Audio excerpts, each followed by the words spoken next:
Y así hemos cumplido la primera hora de este Lobos en el Aire.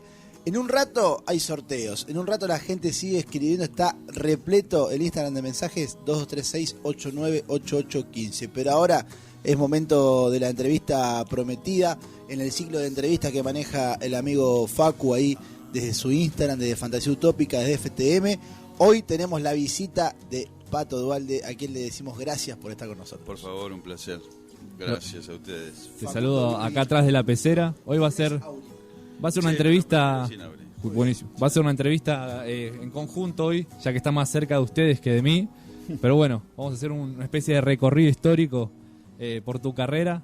Empezando por ahora. Sé que estás con 4 metros cuadrados, ¿era, no? Ese fue un álbum que salió, pero casi sin querer. O sea, la historia con los monos se da porque, bueno, está publicado, pero se da porque es medio casual, es medio lúdico. Natalio, que es el guitarrista, se mudó arriba de mi casa. O sea, yo vivo en el cuarto, él vive en el quinto. Y es como que ya es casi un dúplex. Porque básicamente es eso, es medio raro. Pueden ensayar así de depto a depto. Ahí. Ni siquiera, o sea, dijimos, bueno, me escuchan, vamos a estar en cuarentena, listo. Vengamos juntos. Estamos en cuarentena, somos 4 en mi casa, 4 en la de él, somos 8. Y claro. Ya está, por lo menos no nos embolamos. ¿Cuánto hace que estás con el proyecto del...? Salió hace muy poquito, hace 4 o 5 años. Pero salió cuando él se mudó ahí, que yo estaba haciendo un álbum con Dios los cría y de noches, como noches que hemos compartido así, es decir, mira, tengo esto, a ver, tengo unas canciones, ¿me ayudas a ver? Porque no, bueno, a ver, y empezamos. Él tiene un estudio arriba, yo tengo el mío debajo, ¿viste? Y empezamos a grabar, pero más que nada como porque nos gusta la música. Despuntar el vicio un poco. Sí, pero sin ninguna idea de proyecto. Hasta que, claro, empezó a tomar una forma y empezamos a conocernos de un lado musical que no nos conocíamos, porque él tenía sus proyectos, yo tenía los míos, y empezó a pasar algo que vos cuando ya estás mucho tiempo en esto, no pasa seguido, pero cuando pasa lo cazas al toque que pasa, ¿viste? Entonces era como que la visión de él me llevaba a un lugar y yo lo llevaba a otro lugar y empezó medio jugando así hasta que en un momento empezaron a salir cosas, y cuando empiezan a salir cosas y canciones y probar otras cosas que no habíamos probado, me parecía que era muy interesante cuando empieza de una manera que no está planificado ni tiene un porqué. Entonces eso empieza a darte como una libertad creativa, que decir, ¿qué pasa con este tema si lo produjimos? Lo vamos a producirlo como si fuera un tema de disco, a ver cómo se produce disco, porque yo nunca había hecho, y produzcámoslo como si fuera un tema punk. Claro. Y produzcámoslo como si fuera esto, y armámoslo de este lado. Y entonces en un momento empezó a tener una cantidad de canciones que estaban buenas y que dijo, bueno, está para tocarlo esto en vivo. Pero vamos a tocarlo en bares así, o sea, de nada que tenga compromiso, sino a empezar a hacer un poco la segunda oportunidad de la música, que es cuando vos empezás un proyecto de pendejo es como que te agarra con muchas ganas y poca experiencia. Y otra cosa es que te agarre con ganas y con la experiencia, o sea, de la mano. Y eso te iba a decir, porque justo cuando decías pensar en cómo producir las canciones, digo, evidentemente la experiencia te da otra forma de ver la música. No es simplemente hacer una canción y que salga en el estudio, sino que ya empezás a pensarla desde el lado de cómo produciría esta canción, más allá de la composición, ¿no? Y que creo que ahí se pone interesante, porque verdaderamente te das cuenta que hay cierto tipo de material que te va llegando a lugares que vos como melómano, o sea, nosotros somos gente que escuchamos música de toda la vida y que escuchaste muchas cosas que capaz que no te tocó hacerlas, pero en determinado momento decís, ¿cómo es como para que esto suene de esta forma? Y allí empieza una cuestión muy interesante que es de producción, como para decirte, mira, este tema tiene un aire, no sé, funky, disco. Yo nunca hice ni disco ni funky. Pero ¿cómo se produce eso? Entonces ahí te empezás a involucrar desde el punto de vista más de realizar música que de escuchar música, y ahí eso te lleva obviamente a cosas altamente distintas, y ahí empezás a experimentar, y hay cosas que verdaderamente son muy muy interesantes cuando entras en ese mundo, porque cada cosa tiene sus secretos. O sea, uno cuando escucha una canción, pero en el fondo que te suene a una cosa o que te suene a otra, es cómo está enfocada y cómo está producida. Bueno, algo que escuché de vos que dijiste es que en un momento dejaste de disfrutar la música por el escucharlo en sí, sino que al saber cómo se producía, cómo era detrás del telón, empezaste a tomarlo de otra manera, a saber que en esta parte se hacía esto, en esta parte se hacía lo otro, que te cambió la manera del enfoque del disfrute. ¿Cómo lo arreglás? Claro. O sea, ¿cómo lo arreglás como para que eso pase? ¿Cómo respetás ciertas cosas que son claves, como los silencios? Si vos te pones a ver, está todo estructurado en base a eso. O sea, una cosa y otra suena de una manera u otra porque respeta métrica, silencio, armonías, arreglos, composiciones. Bueno, eso creo que es muy enriquecedor. Y empezó un poco de ese lado. Aparte yo venía 20 años con Dios los cría, que ya como que tiene su forma, tiene sus cosas que están bien y mal, a nivel de que se vuelve en un vicio, te pasó a vos y te pasa siempre. O sea, y ya cuando pensás, es algo que pensás en esa línea, y hay muchas cosas que por ahí compones y que dirías, esto no es, porque esto no suena, no suena lo que es, en ese caso Dios los cría. O sea, no tiene esa temática, no habla de eso, y bueno. Y creo que lo más interesante que a mí me pasó con los monos es que tuve que pensar como otro tipo, que fue lo más difícil de eso, que por ejemplo en El Arte del Caos, el segundo disco que hicimos, lo grabamos en 4 días, y yo estuve 2 años para darle la estética, el lenguaje sobre todo. O sea, cómo podía tener un lenguaje que no me repitiese en el hecho de lo que había escrito. Había escrito 70 canciones, iba a escribir lo mismo, ya... Entonces, ¿cómo afloraba una parte que era una parte artística totalmente distinta? Es como decirte, los monos son más ácidos, son más directos, es más irónico el lenguaje, cosas que vos eso no lo hubieras escrito.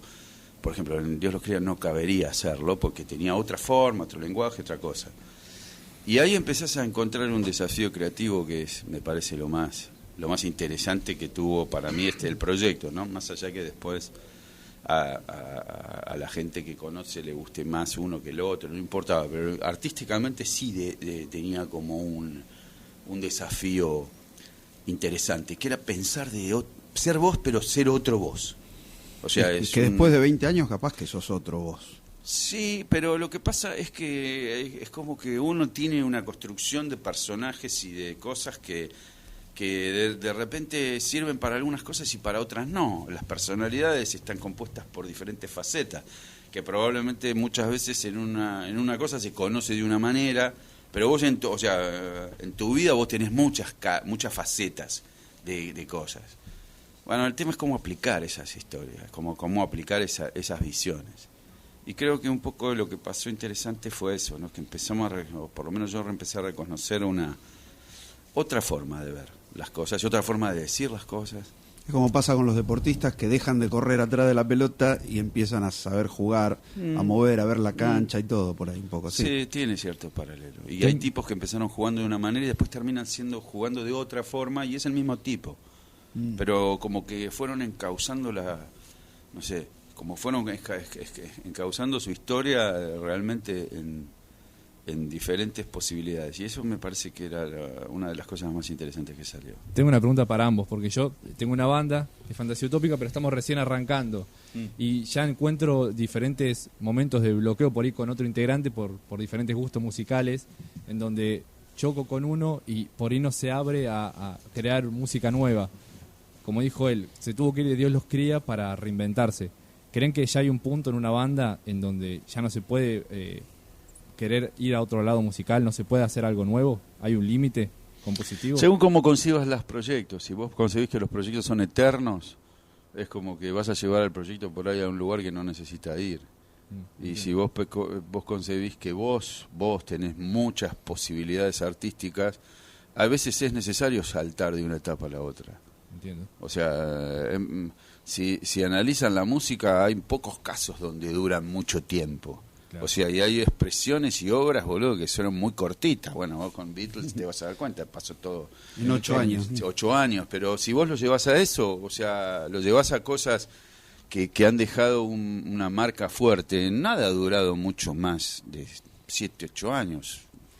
No. O sea, por lo menos en la capacidad creativa donde hizo el cambio. Después puede haber cosas que terminan yendo en piloto automático y como que ya se vuelve más como una empresa más que una cuestión creativa, pero me parece como que la explosión de esas cosas en general me da la sensación que siempre pasaron en un tiempo donde pasaron esos 6, 7, 5, 8 años. Te puedo nombrar 50 bandas que lo mejor que lo dieron en ese tiempo.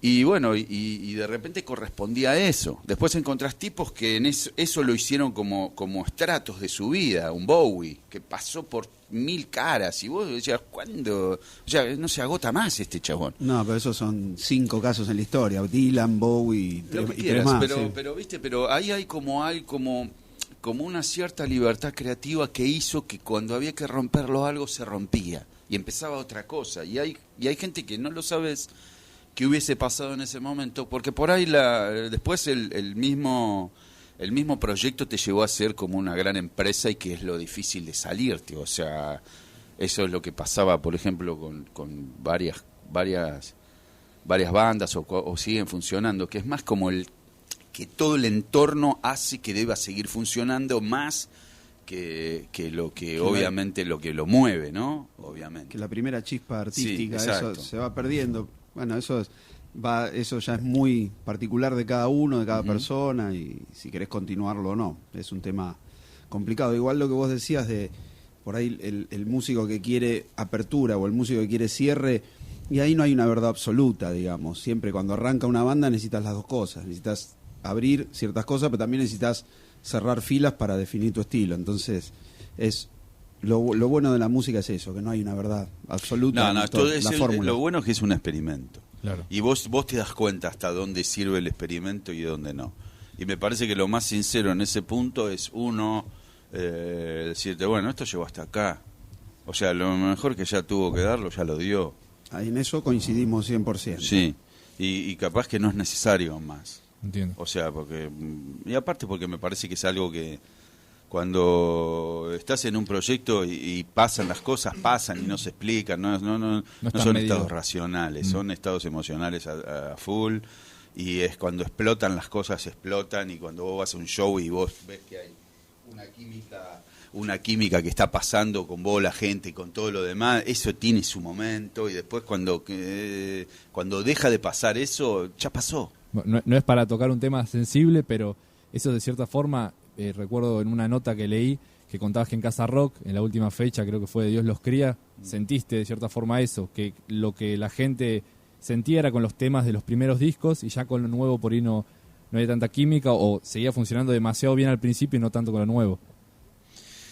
Ese fue un momento donde ahí, por ejemplo, yo me di cuenta que ya era el pedo. O sea, porque cuando vos vas a un show y el show se soporta con canciones de 20 años, ese proyecto ya está agotado, claro, para mí. O sea, después vuelvo al hecho de que lo pongas en piloto automático, que sea buen negocio que siga y que obviamente eso, pero ya no es artístico.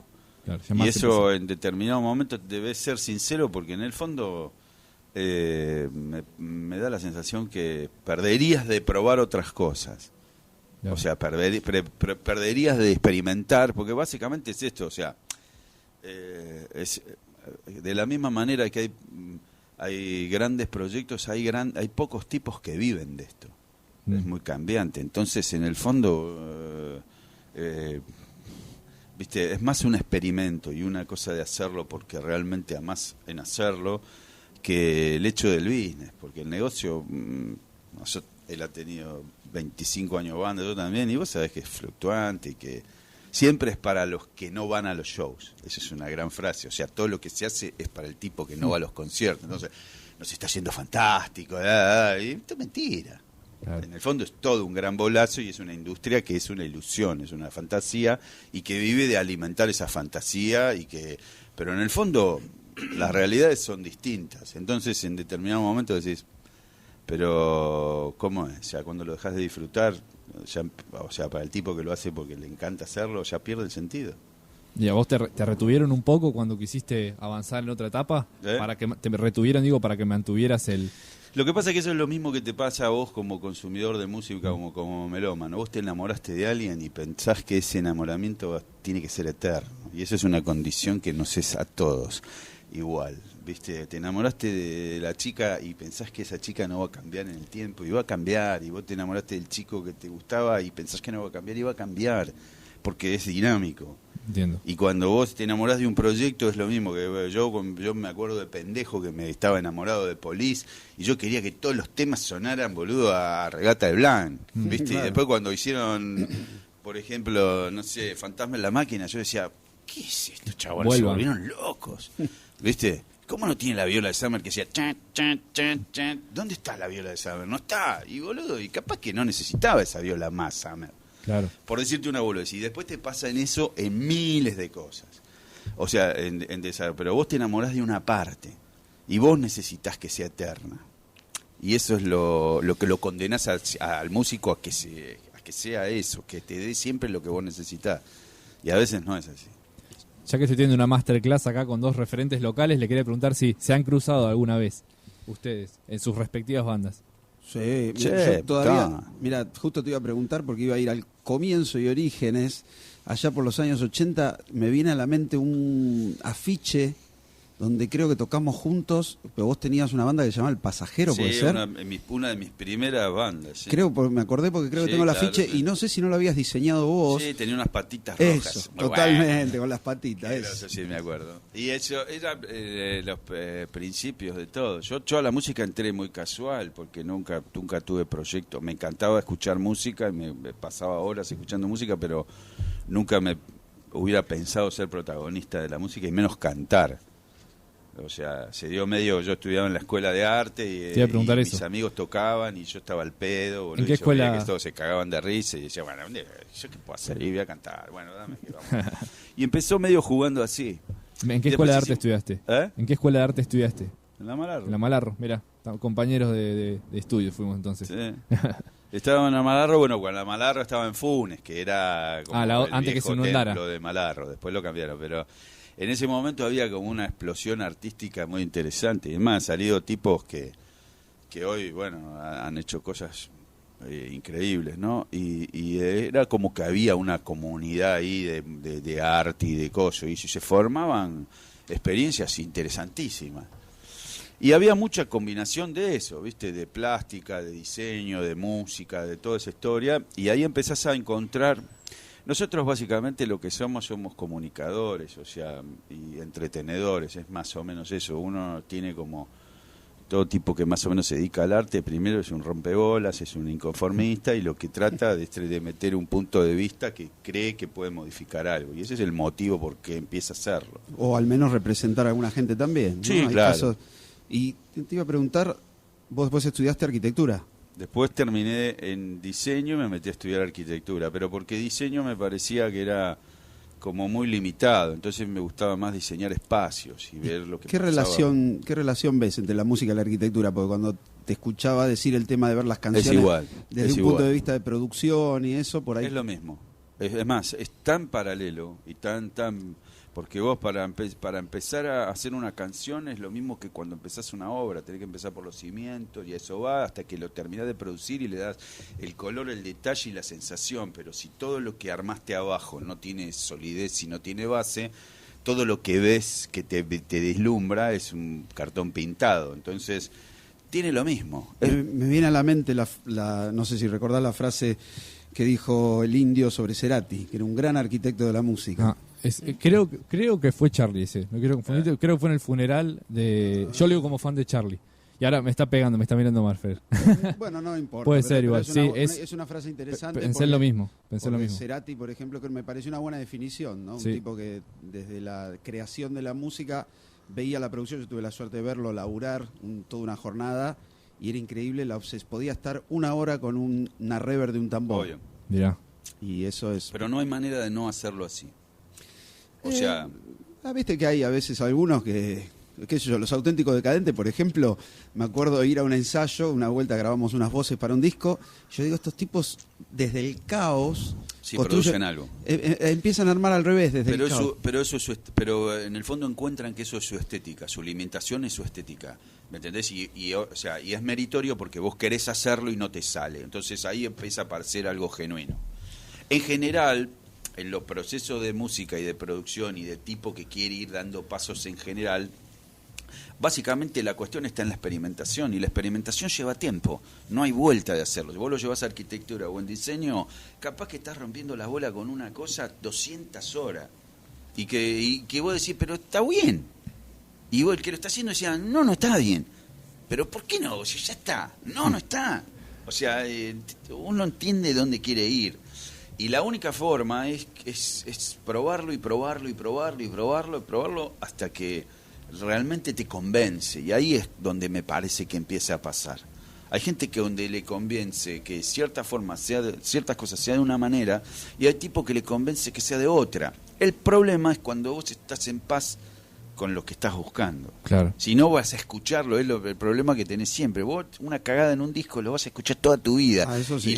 Y la canción va a dejar de ser la canción porque vos vas a estar escuchando Enfocado. lo que está mal. Y eso es una obsesión. Pero pasa. A vos La neurosis musical. Obviamente. Sí. Pasa. con la arquitectura tenés eso de los cimientos para la música. Y con el diseño tenés, como dijiste vos, el rol de la comunicación. ¿Viene ligado a eso o es una visión ya propia? Porque el diseño gráfico tiene eso, saber comunicar bien. Todo es una cuestión de conectarse, todo es una cuestión de generar un espacio donde haya conexión. O sea, sobre todo el arte es eso, es una espada de conexión, o sea, une gente, pensamientos, construye, ve visiones distintas y todo. Donde lo lleves y lo apliques es lo mismo. La diferencia que encontré entre la arquitectura, el diseño y la música es que cuando vos terminás un proyecto en la arquitectura o el diseño, ese proceso ya no te pertenece. Claro. O sea, vos llegás hasta un punto y después ese lugar ya no te pertenece más. O sea, ¿por qué? Porque empieza a tomar la dinámica de la gente que lo vive. Vos haces un espacio gastronómico, un restaurante, un hotel, lo que quiera. Vos pensás que va a funcionar de una manera y después termina funcionando probablemente en muchos casos de otra. Entonces lo que vos decías, no, pará, pero si acá esto va como, este lugar, este rincón tiene que estar armado así. Y el tipo te dice, no, a mí me parece que tiene que estar armado de otra manera y chau, y cambió el concepto. La música, la diferencia que tenía eso y el hecho de tocarla y ejecutarla, que depende de vos. Y también lo mágico que tiene es que depende de los estados de ánimo, tanto el tuyo como el de la gente. Ibas a conciertos donde tocabas las mismas canciones y era una cagada, ibas a conciertos donde armabas las mismas canciones y era alucinante. Entonces se empieza a producir una dinámica de comunicación que es altamente distinta. Que en el fondo es una de las cosas que más me sedujo, porque no era igual nunca. Claro. Y era absolutamente ligado a la emocionalidad. Lo otro ya en un momento se vuelve como una obra donde vos la apreciás, el tipo terminó de pintar un cuadro y el cuadro no se movió nunca más. Vos podés apreciarlo, pero no es como que toma vida, ni se va mutando, ni se va adaptando al tiempo. Claro. La música tiene eso. O sea, se va adaptando a tu tiempo, porque vos vas evolucionando y a medida de que vas evolucionando lo vas haciendo distinto. O sea, no cantas igual de que cuando empezaste ahora. No producís igual, no tenés la misma cancha en los shows, no tenés los mismos tiempos en los shows, tenés un montón de cosas que enriquece a la expresión. Bueno, algo que, nada que ver con esto, pero algo que decía Dolina, que soy seguidor, hace poco comparaba escribir un libro con hacer música. Decía que le preguntaban en su parte de escritor cuánto placer le generaba, y él decía que el placer llegaba como al final porque el proceso de escritura era muy largo. Y la música lo que tiene es que son procesos de placeres instantáneos. El tocar, un guitarrista, un cantante, lo que sea, quiere hacerlo, lo hace en el momento y el placer está ahí, que es una cualidad muy positiva de la música. Sí. Fue una observación, nada más. Les digo eso. No, pero súper válida. Sí. ¿Viste? Es más, también tenés una discusión muy interesante, que es lo más interesante. Es cuando la obra está consumada o el proceso. O sea, si lo evaluamos acá, cada uno tiene una visión distinta. Seguro. A mí me encanta el proceso, pero en el momento que la obra está consumada ya le perdí todo el sabor. No quiero caer en lo obvio, pero es casi como una metáfora sexual, digamos. También. Es lo mismo. ¿Qué es lo que más te gusta? ¿El orgasmo o todo lo previo? Claro. No, es lo mismo. Es un todo. Y sobre todo en estas cuestiones de armado y de creación artística y demás, es lo mismo que hablábamos hoy. El chabón que está una hora, boludo, con el tambor y toda la pelota, ¿qué está haciendo? Está construyendo. Está construyendo algo que de la forma que lo quiere expresar. En el momento que ya tuvo la canción y escucha la canción, en mi caso, la canción es como que, bueno, sí, ya está. Concretaste lo que ya tenías en mente. Sí, es para otro ya. Claro. Claro. Salvo que, bueno, vos cuando la tocas en vivo, eso va a pasar a otro lugar y se va a volver interesante. Y eso creo que también al músico hace que toque canciones de 25 años y en el momento que la está tocando la sienta, boludo, que está buena tocarla, según lo que le está pasando en ese momento. Claro. ¿Ya escribiste tu mejor canción o todavía no? No lo sé. Y Pero hasta ahora, de las que escribiste, ¿cuál pensás que es esta es la mejor canción, por lo menos más redondita me salió? Lo que pasa es que hay muchas canciones, Dios los crea, que me reflejan. Y que yo para mí la música también tuvo un lado muy terapéutico, porque encontré una forma de decir un montón de cosas que no las podía decir en otro ámbito y era como que te sacabas el lastre encima de muchas cosas. Entonces, me parece como que la obra de Dios los cría, más allá de la música y del concepto musical y todo lo demás, hay una cuestión lírica que tiene mucho peso y que realmente en mi caso fue como un bálsamo, como algo sanador, o sea, de decirte, bueno, expresé todo esto que pensaba. Y eso me parece que hay muchas cosas que realmente, más allá de que lo evaluemos musicalmente, como que esas canciones lograron ir a una fibra hondísima que nunca pensé que lo iba a hacer. Ese es el punto. Y después, a nivel de canción, de música y de eso, es como que obviamente... Esto, por ejemplo, lo de 4 metros cuadrados, fue un desafío de llevarlas, o sea, empezó todo como un juego de decirte, vamos a hacer unos temas así arreglados para tocar porque te llamaban, empezó toda la onda de hacer los vivos por Instagram y toda la pelota.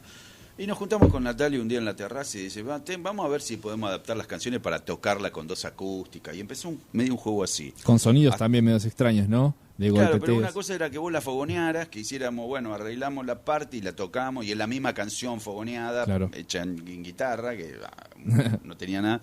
Y eso, lo diferente fue que decirte, pero ¿qué pasa si esta canción, en este concepto, la llevamos a otro lado? Claro. Y ahí empezó a pasar una dinámica distinta y empezó a pasar una estética distinta con respecto al álbum.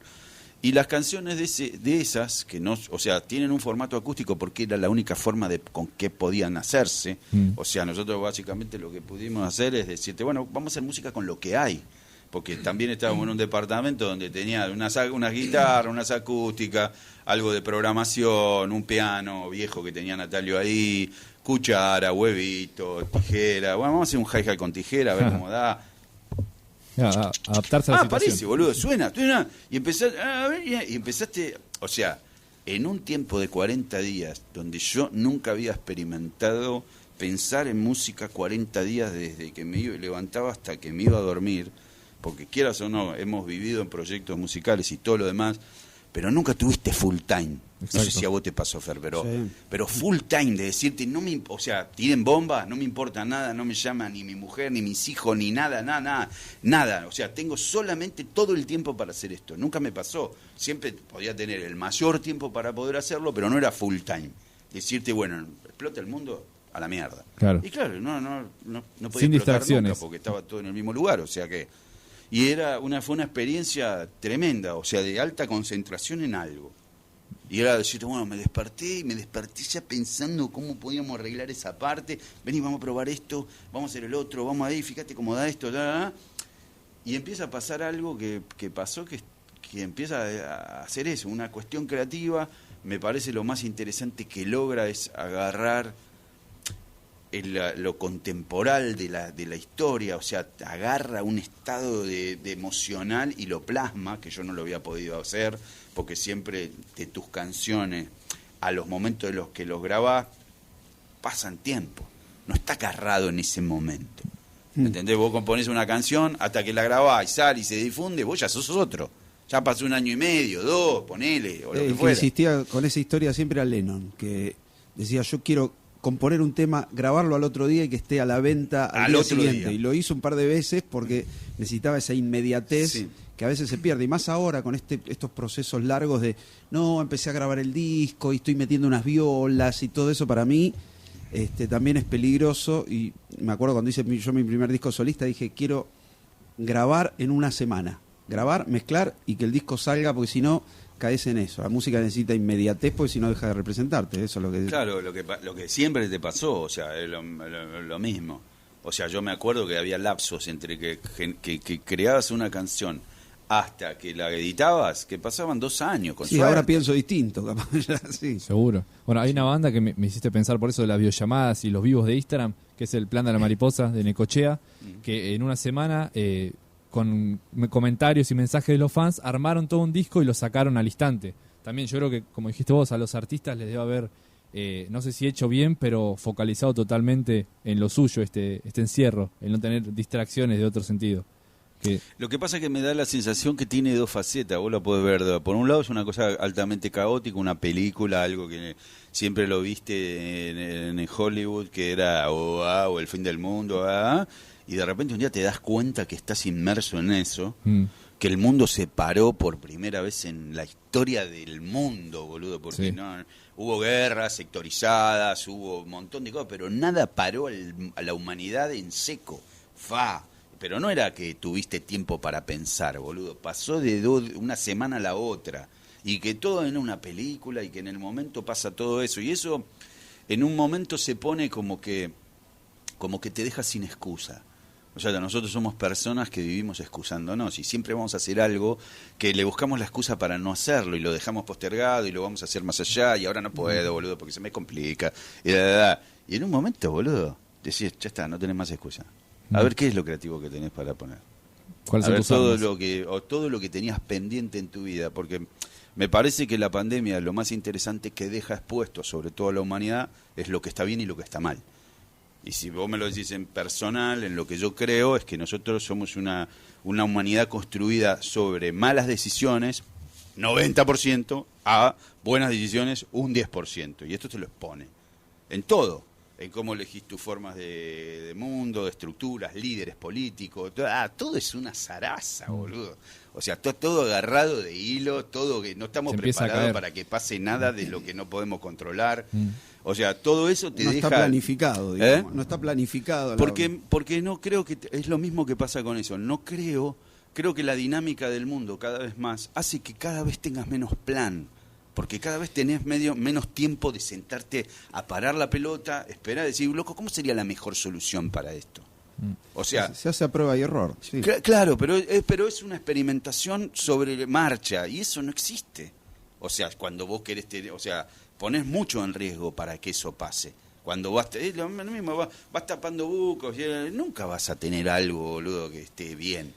Es que si así fuera, como lo plantean a veces esas distopías de ciencia ficción, capaz que nos angustiaríamos un poco, ¿no? Nos alienaríamos si todo fuera armado perfecto, ¿no? No sé, habría que ver cómo equilibrarlo.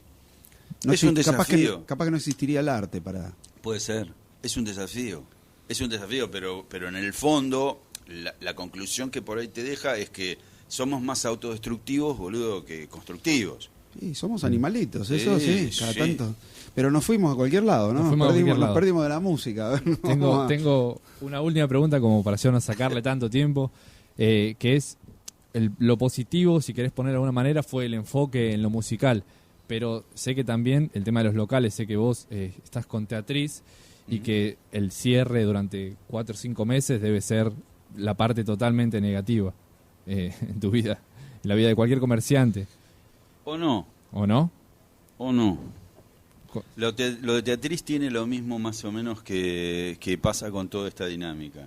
A nosotros cuando empezamos con Teatriz empezamos lúdicamente. Ninguno de nosotros de los 4 dueños de Teatriz vive de Teatriz.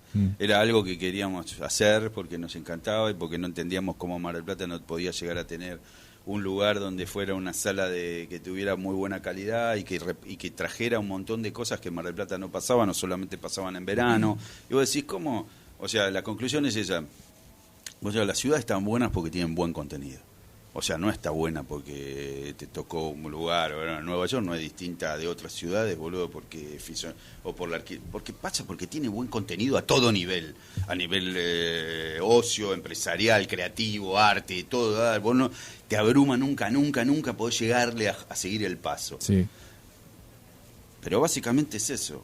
Nosotros en una ciudad como Mar del Plata de 1 millón de habitantes, no podía ser, boludo, que te pusieras la ostra encima y desde marzo hasta noviembre, boludo, te hicieras la del oso, boludo. No podía ser. Siempre estamos renegando de la chatura cultural de Mar del Plata. Claro, pero pero no hacemos nada, o sea, No, está nosotros bien, ya está somos, bien. es como... De hecho, es yo como- puedo hablar positivamente porque es uno de los lugares donde hemos venido a tocar con Nube 9, que es algo, digamos, intermedio, que no somos una banda que llena lugares grandes, pero por ahí tampoco nos dan los números, por una cuestión de costumbre y todo, de tocar en un lugar chico. Entonces, un lugar que ofrezca una diversidad cultural y todo, así como ese hacía falta en Mar del Plata. Así que en eso puedo dar fe que vale la pena. Y nosotros de haber estado 20 años del otro lado, o sea, del lado de arriba del escenario, entendías todo lo que estaba bien y lo que estaba mal y que necesitaba ese lugar, o sea... Y por ejemplo, solamente con el hecho que cuando ya salió ese lugar que era el Diagonal y vos sabías como que es lo mismo que te pasa a vos, es la escala justa para Mar del Plata, es un lugar, viste, que mueve 200, 300 personas, 150, todo lo que pongas siempre se va a ver lleno, porque ya está pensado para eso, porque era un garrón cuando vos ibas a un lugar de 500 y tenías 150, entonces el artista sale y tiene un tercio de sala y ya eso es un bajón para el show, porque ya la energía cambió. Entonces vos tenías que hacer toda esa dinámica como para decirte, acá tenés un show de 150, está lleno. Tenés de 200, está lleno. 300, está lleno. Entonces vos hacés que el espectáculo esté bien. Claro. El artista lo mismo, el artista tiene que entrar, tenía que tener su camarín, su baño, ducha, entrás no querés entrar con la gente, entrás por el costado, bajarle el ascensor, o sea, no hay una forma de lograr un buen contenido artístico si no está todo más o menos bien, o sea, nosotros como músico y como artistas, obviamente la pasión es más fuerte y te adecuás a cosas que no deberíamos adecuarnos, porque adecuarse tampoco significa que cambie. O sea, cuando vos vas a un lugar y hay un show con un sonido de mierda y está todo mal y al tipo lo tratan como el culo, no estás haciendo un hecho artístico valorable. Estás haciendo que el esfuerzo de muchas cosas de tiempo y que vos tuviste y todo eso se degrade simplemente porque no se entiende el código. O sea, cuando vos vas a ver y lo que te queda grabado en tu vida de shows y espectáculos y todo lo demás, todos están bien hechos. O no sé, Sí. contame alguno que hayas visto que es una poronga. Nada. Entonces, es como que es una ecuación básica que debe pasar en un medio de esa historia. Entonces, bueno, un poco la cuestión surgió por eso. Ya, bueno, no puede ser que no sea así, no puede ser que nosotros no tengamos posibilidad de ver de todo, porque tampoco era un lugar de música. O sea, era un lugar de música, de arte, de stand-up, de eventos, de todo lo que haga a sumar... A una movida cultural. Claro, sí. exactamente. Sí, porque es verdad, nos vivimos quejando acá de esto. No, Mar del Plata, no, que chato, que esto, que en invierno no pasa nada. Pero está bien que se haga algo para que funcione. Y como vos decís, lugares como Nueva York, que parece que uno dice, Nueva York, piensa en el Madison Square Garden, pero después tienes lugares como el Blue Notes o el sótano ese, no me acuerdo dónde tocaba Les Paul, son lugares para 100, 150 personas, Sí, claro. y son Y pasan- famosos a nivel mundial. Sí, pasa de todo. Bueno, boludo, lo más grosso que tiene es el CBGB. El CBG. O sea, ¿no? el Totalmente. CBGB, boludo, Sí, lugar de mala muerte. Pasó la cultura, boludo, y era un lugar de mierda de Sí, 150 personas que podían, en vez de, o sea, El whisky a gogó en Los Ángeles. Yo Claro. también toda la vida lo mitifiqué todo. Y es un pub en una esquina que te juro que podría ser acá como era, no sé, Viva María, aquel Viva María de los años 80, era un lujo al lado. El Nos tuve whisky que a cortar, gogó. boludo. Perdón, Un garrón, sí. nos tuve que cortar, boludo. Perdón, Un garrón, sí. boludo, un garrón. se terminó el tiempo, como los Súper telos. interesante. Porque todo lo manda. Bueno, Ustedes se tiene que ir. digan lo que quieran, pero todo lo manda la guita, lo manda todo. Así que se tiene que ir con la mentira. Interesante la charla, espectacular. Gracias por venir en serio. Por favor. Tenemos la pregunta de fantasía utópica para cerrar. Así, vos dale. tenés futuro blanco, estás para la radio, porque le das al piqui piqui. Fenómeno. Guarda que después de todo eso seguimos con la radio. Vamos. Preguntamos. La pregunta de Facu y tanda. Dale, y Metemos. tanda. Siempre termino las entrevistas relacionándolo con mi banda, que ahí empezó el proyecto de hacer entrevistas, es ¿cuál es tu fantasía utópica? Que se refiere a si tenés una utopía y el camino a seguirlo, ¿cuál es? ¿Cuál es mi fantasía utópica que no haya realizado? Claro. O que hayas realizado, puede ser también. No, en general ya siempre- tener una banda es una fantasía utópica, básicamente, y poder tocar y que de repente un día te sientes en un lugar y todo el mundo cante una canción que hiciste, ya eso es algo increíble. Utopía cumplida. Cumplida, aunque sí, suene- sí, aunque claro, suene- sí. Es una boludez, pero ¿cómo o sea, se- cómo se dice? Paradójico. eso, Sí. o sea, si voy a eso, tengo muchas cumplidas. Claro. Y obviamente necesito muchas para seguir viviendo, porque si no me sentaría en la plaza a tirarle comida a las palomas, boludo, y me acordaría de lo que hice. El motor del deseo. Ojalá que no pase, porque ya perdería sentido, ¿viste? Pero hay muchas cumplidas y muchas que no, y que no sé cuáles son tampoco. Está en la búsqueda. Bueno, nos quedamos con la cumplida, como para cerrar con un broche de oro. Pato Dualde, amigos, gracias. Gracias, por venir. Pato. 15:40, tanda en Lobos y ya regresamos rapidito.